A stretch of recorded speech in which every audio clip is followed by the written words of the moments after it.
Hello student, good morning everybody. आज हम पढ़ाएंगे आपको कक्षा 10 का सामाजिक विज्ञान और लेसन नंबर 4 जिसका नाम है औद्योगिकरण का युग। देखिए, इसका जो नेक्स्ट हेडिंग है, नेक्स्ट टॉपिक है वो है हाथ का श्रम और वाष्प शक्ति, यानी कि hand labour and stream power के बारे में हम पढ़ेंगे। इस टॉपिक में हम बात करेंगे 19वीं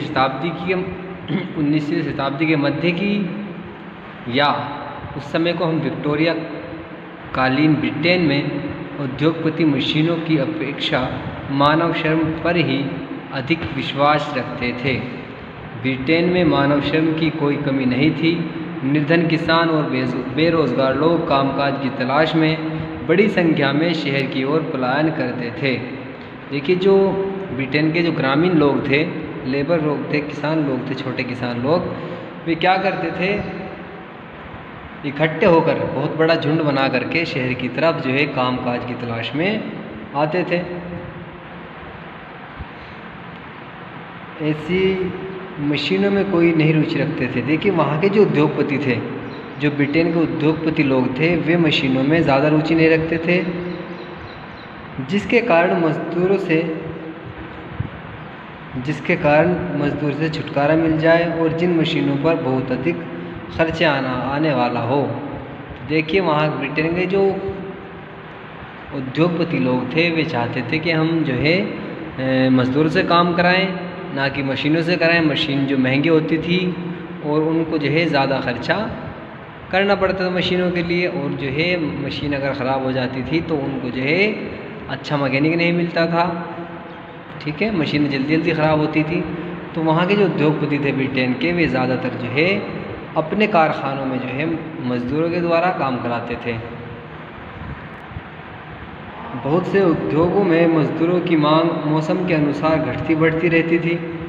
देखिए, बहुत से जो उद्योग थे, वहाँ पर जो है मजदूरों की मांग जो है मौसम के अनुसार जो है घटती बढ़ती रहती थी। जब सीज़न का टाइम आता था कारखानों में, तो वे अपने मजदूरों की संख्या को बढ़ा लेते थे। अन्यथा जैसे ही मौसम चला जाता था काम का, तो वे जो है मजदूरों को कारखानों से हटा देते थे। गैस घरों और शराबखानों में सर्दियों के मौसम में अधिक कार्य रहता था। देखिए, अगर बात करते हैं हम सर्दी की, तो गैस घर जो होते थे और शराबखाने जो होते थे, तो सर्दी के मौसम में जो है वहाँ पर ज़्यादा जो है काम होता था, तो उसके लिए उनको ज़्यादा लेबर चाहिए थी, ज़्यादा मजदूर चाहिए थे। इस दौरान जो उन्हें मजदूरों की अधिक आवश्यकता होती थी। क्रिसमस के त्यौहार पर बुक बाइंडरों और प्रिंटरों को भी दिसंबर से पूर्व अतिरिक्त मजदूरों की आवश्यकता रहती थी। बंदरगाहों पर जहाज़ों की मरम्मत और साफ़ सफाई व सजावट का कार्य भी सर्दी में ही किया जाता था। तो अगर हम बात करते हैं सर्दी के मौसम की, तो उस समय जो है ज़्यादा मजदूरों की आवश्यकता होती थी, क्योंकि बुक बाइंडर, प्रिंटर, क्रिसमस का त्यौहार और जहाज़ों की सजावट और उनकी जो है साफ़ सफाई का जो कार्य है वो सर्दियों में किया जाता था, जिस कारण जो है वहाँ के उद्योगपतियों को सर्दी के मौसम में ही ज़्यादा मजदूरों की आवश्यकता होती थी। मौसम के साथ उत्पादन घटता बढ़ता रहता था। वहाँ उद्योगपति मशीनों की बजाय मजदूरों को ही काम पर रखना पसंद करते थे। बहुत से उत्पाद केवल हाथ से ही तैयार किए जा सकते थे। मशीनों से एक जैसे तय किस्म के उत्पाद ही बड़ी संख्या में बनाए जा सकते थे। देखिए, अगर हम बात करते हैं मशीनों की, तो मशीन के अंदर जो है एक तरह के ही उत्पाद जो है तैयार किए जाते थे, जबकि हाथ से अलग अलग किस्म के, अलग अलग प्रकार के जो है उत्पाद बनाए जा सकते हैं। परंतु बाज़ार में अक्सर बारीक डिज़ाइन और ख़ास आकारों वाली वस्तुओं की बहुत अधिक मांग रहती थी। उदाहरण के लिए ब्रिटेन के अंदर 19वीं शताब्दी के मध्य में 500 तरह के हथौड़े और 45 तरह की कुल्हाड़ियाँ बनाई जा रही थी। ये जो कुल्हाड़ी बनाई जा रही थी 45 तरह की, और 500 तरह के जो हथौड़े बनाए जा रहे थे, वो जो कार्य था वो सिर्फ हाथ से ही संभव था, हाथ के द्वारा ही संभव होता था। क्योंकि मशीनों के द्वारा इस तरह की जो है इतने टाइप के, इतने तरह के जो है एक साथ नहीं बनाए जा सकते थे। मशीनों के द्वारा जो है एक तरह की चीज़ें एकदम बनाई जा सकती थी। इन्हें बनाने के लिए यांत्रिक प्रौद्योगिकी की नहीं बल्कि इंसानी निपुणता की आवश्यकता थी। ठीक है, इन चीज़ों को बनाने के लिए ये जो बताया 500 टाइप की जो हथौड़ी बनाई जा रही थी, हथौड़े, और 45 तरह की कुल्हाड़ी बनाई जा रही थी, तो इसके जो लिए संभव था वो मानव लेबर ही, मानव मजदूरी जो है इसको कार्य को कर सकता था, ना कि मशीनें कर सकती थी।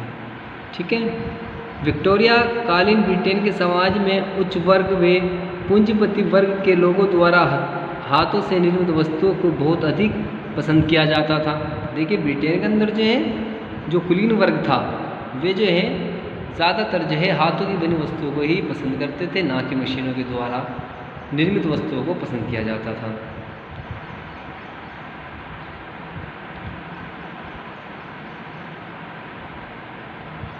हाथ से बनी वस्तुओं को परिष्कार और सुरुचि का प्रतीक माना जाता था। उनकी फिनिशिंग अच्छी होती थी, जो हाथों से बनाई जाती थी चीज़ें उनकी फिनिशिंग अच्छी होती थी, और इनको जो है सुरुचि का प्रतीक भी माना जाता था।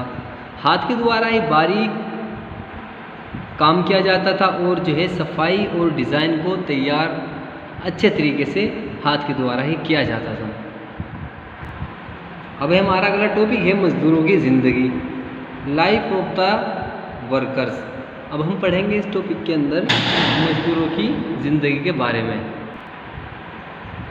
श्रम के बाज़ार में श्रम की अधिकता से मजदूरों की ज़िंदगी भी प्रभावित थी।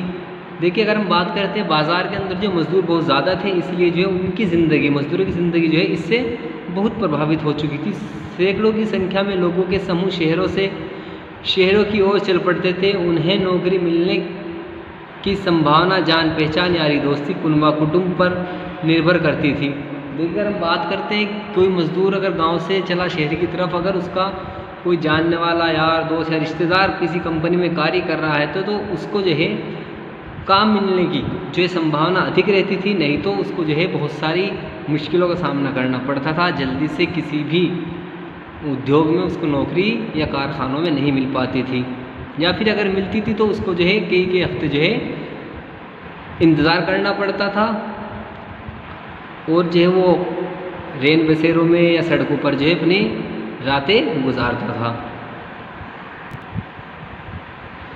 उद्योग में मौसमी काम की वजह से बहुत से मजदूरों को बीच बीच में बिना कार्य के ही बैठना पड़ता था। काम का सीजन गुजर जाने के पश्चात निर्धनपूर्ण सड़कों पर आ जाते थे। देखिए अगर हम बात करते हैं जो उद्योगों में जो मजदूर लोग काम करते थे, जब कार्य का मौसम गुजर जाता था तो उन लोगों को, मजदूर लोगों को जो है खाली बैठना पड़ता था, फ्री बैठना पड़ता था, जिससे कि वे सड़कों पर आ जाते थे। कुछ लोग सर्दियों के पश्चात ग्रामीण क्षेत्रों में चले जाते थे। देखिए कुछ मजदूर ऐसे थे जो कार्य का समय जाने के बाद जो है अपने गाँव में चले जाते थे, जहाँ पर वे छोटा मोटा कार्य कर लेते थे। या फिर जो ऐसे मजदूर थे जो अपने गांव नहीं जाते थे, वे शहर के अंदर ही कुछ छोटा मोटा कार्य ढूंढने की कोशिश करते थे, और या वे जो है कम वेतन पर भी कार्य करने को तैयार हो जाते थे, जो कि 19वीं शताब्दी तक आसान कार्य नहीं था। 19वीं सदी के आरंभ में उद्योगपतियों ने वेतन में कुछ सुधार किए, परंतु इससे मजदूरों को आर्थिक स्थिति के सुधार का पता नहीं चला। औसत आंकड़ों से अलग अलग व्यवसायों के मध्य आने वाले फर्क और वर्ष दर वर्ष होने वाले उतार चढ़ाव छिपे रहते थे। उदाहरण के रूप में जब लंबे नेपोलियनी युद्ध के दौरान कीमतों में तीव्र गति से बढ़ी तो मजदूरों की आय के वास्तविक मूल्य में बहुत कमी हो गई। ठीक है भाई, जब नेपोलियन के ज़माने में जो युद्ध हुआ था उस दौरान क्या हुआ, वस्तुओं में बहुत ज़्यादा जो है गिरावट आ गई थी, तो इससे क्या हुआ, मज़दूरों की हालत जो है बहुत ज़्यादा ख़राब हो गई थी। तो ये था ब्रिटेन के अंदर मज़दूरों की ज़िंदगी को कैसे जी रहे थे।